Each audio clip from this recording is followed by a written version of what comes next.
Doctora, ¿cómo está? Muy buenas tardes, bienvenida. Buenas tardes, muchas gracias por la invitación. Gracias por acompañarnos. Todavía no la veo, pero me imagino que ya vamos a estar conectados. La escucho muy bien, sí.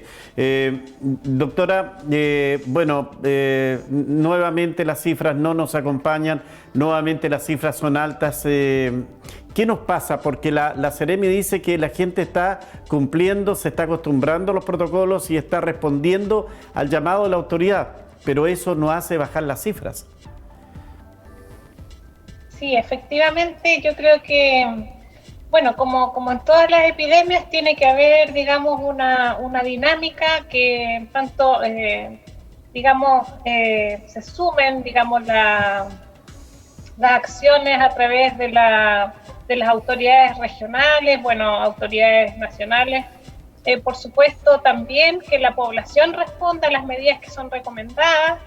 Y por otro lado, la dinámica que tenga también una comunidad. Todas esas cosas influyen, digamos, en cómo se comporta una epidemia. Claro, Entonces, ahora, bueno, sí, no es suficiente con que uno de ellos funcione por separado, sino que tiene que haber una interacción entre todas estas, digamos, variables que yo le mencionaba. claro, ahora ustedes como académicos de la Universidad de la Frontera entregaron un documento a la autoridad solicitando que se realicen jornadas de confinamiento. Ustedes tienen elementos que, claro, también la gente ve las cifras y dice, en otras condiciones ya estaríamos en cuarentena. ¿Ustedes también comparten esa mirada que tiene la comunidad? Bueno, hay que recordar o por lo menos mirar lo que pasa también a nivel nacional y ver los indicadores que han tenido otras comunas con indicadores similares a Temuco y que se han ido a cuarentena. Entonces uno, efectivamente, como en el área que estamos trabajando y observando los datos que reporta el Ministerio de Salud, nos queda un poco la inquietud que no sabemos finalmente qué indicadores se consideran para determinar una cuarentena. Porque como yo le mencionaba, comunas con indicadores muy similares a Temuco sí se han ido a cuarentena y Temuco, digamos, con una incidencia alta, con saturación de los servicios sanitarios, la ocupación de cama crítica está en el límite, la capacidad de trazabilidad también está en el límite. Entonces uno se pregunta, digamos, qué es lo que está pasando, por qué se toman decisiones en algunas comunas sí y en otras no. Es una situación bastante compleja, bastante difícil, me imagino también de adoptar, porque por otro lado vemos toda la situación que están presentando los comerciantes, la gente de los gimnasios. Hay todo un tema productivo que está absolutamente detenido, doctora. ¿Será por eso también que de alguna manera se mira ahora con otros ojos el aplicar medidas de confinamiento? Efectivamente, esa es una de las, yo pienso que esa es una de las, digamos, de los puntos importantes a considerar, sobre todo considerando que la región de la Araucanía es una de las regiones con mayor pobreza multidimensional a nivel de país. Entonces, esa, obviamente que tiene que ser una variable a considerar. Además, ahora la OMS dice, o está pidiendo, que las medidas de cuarentena se consideren como un último recurso para frenar la transmisión.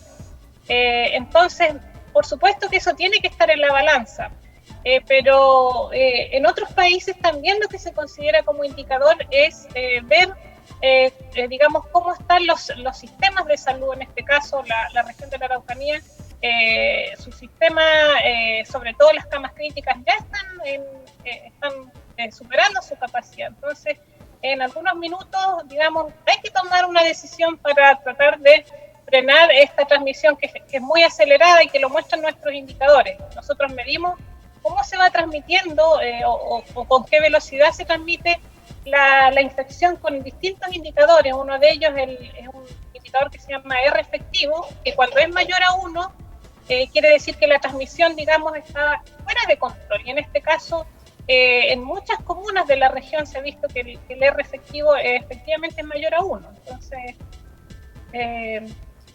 todos esos indicadores uno tiene que tomarlos en consideración a la hora de tomar medidas. Ahora, claramente, si esto se mantiene en este nivel, yo vería como promedio los últimos 15 días 200 casos diarios, ya es una cifra que no es soportable en el tiempo, evidentemente. Claro, por supuesto. Lo que pasa es que, bueno, esto es como lúdicamente uno explica, ¿cierto? Un incendio, si uno lo deja avanzar, después cuesta mucho apagarlo. En el caso de una epidemia ocurre lo mismo. Si nosotros esperamos que esto siga su curso natural sin tomar medidas restrictivas, digamos, después cuesta mucho poder frenar la transmisión del virus. Entonces, por eso es que existen puntos críticos donde hay que tomar decisiones que son drásticas, que efectivamente tienen consecuencias negativas, como la cuarentena, por ejemplo, que sabemos que tiene muchas consecuencias negativas, entre ellos aumentar, digamos, el empobrecimiento, digamos, sobre todo de los factores, digamos, de la población más vulnerable, pero también se ha visto que tiene consecuencias, aumenta la violencia intrafamiliar, también mayores problemas de salud mental, es decir, tiene muchas consecuencias que son negativas, pero efectivamente en algunos puntos, como yo le decía, de una epidemia hay que tomar esas medidas. Perfecto. Doctora, las novedades respecto de esta vacuna, se decía que la vacuna de los ensayos, vacuna de Oxford, había dado algunas positividades respecto de inmunidad en mayores de 65 años en esta vacuna que entiendo está en el paso 3. Eso son buenas noticias, me imagino. Sí, por supuesto que son buenas noticias. Bueno, hay distintos, digamos, laboratorios que, como ya sabemos, están trabajando en el desarrollo de una vacuna.